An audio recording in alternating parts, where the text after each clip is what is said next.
Hello. Ah, hello dito tayo sa Ito. sa sa lighting ngayon.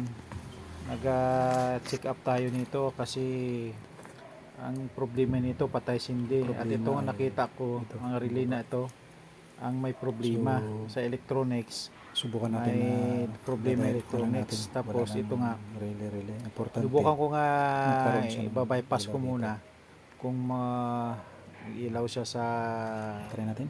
direct. So ngayon, isasaksak na natin Isasaksak natin. at makikita natin ito kung umiilaw siya talaga. Yan. Ayun, umiilaw na siya. So kung papayag ang customer na ito na lang yung gagamitin, na hindi na kailangan mag-change ng Ilaw na. kung patayin mo, mag-iiba naman ang kulay. So okay na to. Papakita ko na lang to sa customer kung papayag sila.